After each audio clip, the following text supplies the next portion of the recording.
Hey, my name's Trent. I've worked in the tech industry for 5 years. I'm currently a senior account executive in software sales. Salesforce, a platform I use every day to do my sales job, announced 10% layoffs a week and a half ago.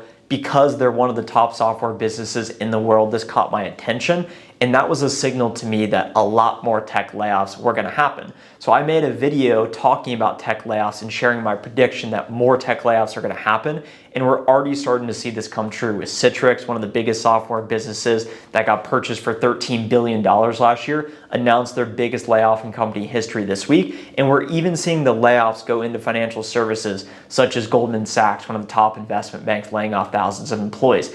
In that video, I also broke down my layoff handbook that every employee should be following right now to mitigate risk.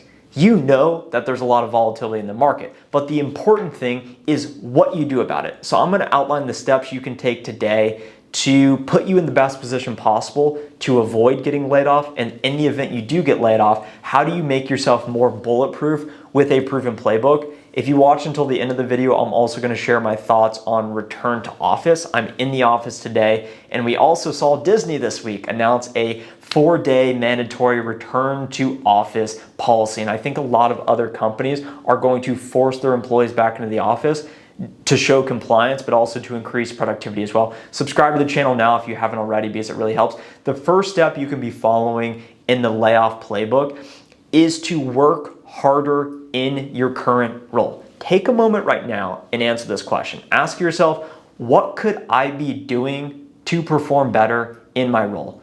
What is holding me back from me performing better in my current role? A lot of people like to think about side hustles or when they're going to start a business someday. All that matters right now is the present. We are all in survival mode. Nobody is safe. And the bottom line is productivity. How much money are you helping the company make, or how much money are you helping the company save? That's the bottom line. And if you have a negative ratio, you're at more risk of being laid off than somebody that's more productive. And that's just the way it is. It doesn't matter if they like you more than other people. All that matters is your productivity and how you're impacting the financial position of the company. Because in a challenging economic environment, that's all that matters, profitability. So figure out how you can perform better today. And steps I'm taking is I'm showing up in the office. I want to show that I'm all in. I'm coming to the office early. I'm leaving late. I'm writing down my targets each and every day. And I'm constantly thinking, how can I be more valuable to other people? How can I help them? How can I close more revenue in my sales job? How can I get better as a sales rep? These are all things I'm doing today to perform in my existing role. With that being said, you still can get laid off even if you're performing, but why not figure out how to make more money in your current job and become more valuable to your company in the process? The next step is building a personal brand. This is something I talk about a lot, and I do not say it lightly. When you see people get laid off, they go to LinkedIn and they say, today's been a sad day. I'm looking for a new opportunity. If you have a bigger personal brand, you will get more attention, and it will be easier for you to find another opportunity because people already know you in the marketplace. If you're trying to apply to an open position, there's one position and it's you and one other person. You don't have any followers on LinkedIn, but you're still really competent and have a great track record.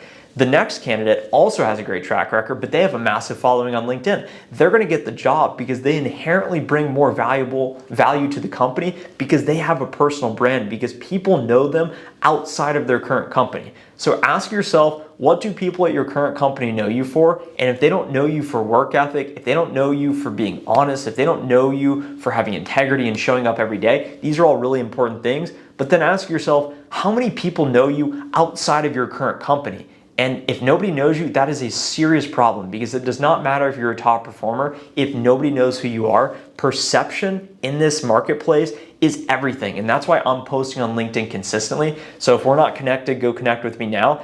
And that's what I would recommend. You don't need to start posting every day. Go identify a few folks that are posting, that are in your space, that do have a lot of attention on them. Comment on their stuff so that they see you. And then when you start posting, there's a higher likelihood that they may comment back on your stuff, which will drive some attention to you. So it's all about offering value in exchange for more valuable. You don't need to ask for anything in return. Just go show value, and that will eventually come back to you because you get whatever you give. Step number 3 is you need to monetize that attention. I think it's important to truly entertain or educate other people, which is why I made over 300 YouTube videos without trying to sell anything. As a matter of fact, I think it was closer to 500. I put out 500 YouTube videos without trying to sell anything to anybody. I posted hundreds of times on LinkedIn without trying to sell anything to anyone. But there came a point where I said, you know what? I've helped a lot of people. I've built credibility. People know who I am. Can I develop a product that seems obvious to me, that's gold to others? And you can do the same, because once you have attention, it's distribution. If you have 100,000 people that are looking at everything you say, and you say, you know what, guys, I have a solution to help you set more meetings on the phone. I've made 60,000 cold calls, so why not save yourself thousands of rejections, years of cold calling, and go take an hour to go study my cold calling guide, because clearly it's helped me promote multiple times in my software sales job. So why not go review it yourself, because it will accelerate your own sales career. So I said, you know what, I think there's a lot of people out there that probably want to learn how to cold call, because I've demonstrated that I know how to cold call. So I developed softwaresalesguide.com, and I put a cold calling guide up on there for $50 in an hour of time. You literally can save hundreds of hours of work based on learning from experience of someone who has already done it. Cold calling is like breathing to me, but I'm sure it makes other people breathe really hard because they're nervous and worried about being rejected. So that's an example of how I monetize my brand, monetize my attention. So once you start building your brand on LinkedIn, or maybe you want to make videos like me on YouTube, start building, gaining attention, and then monetize that attention so that you can benefit everyone who follows you, but you also start to recognize a disproportionate gain as well.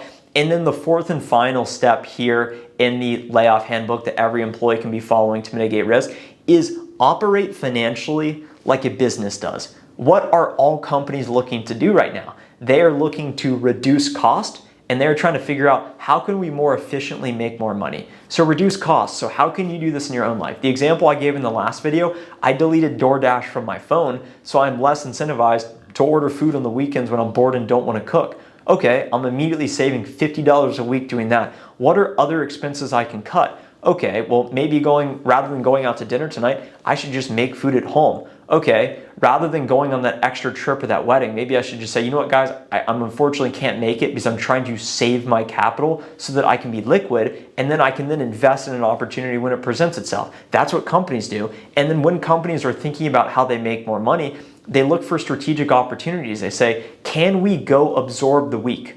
We're opportunistic during challenging times, and that's how you need to be thinking as well, that you are more competent than anyone else, that you can do whatever it is you put your mind to, and that nobody is coming to save you. Nobody is going to come give you all the things you want. You must go take them for yourself. That is what a hunter does.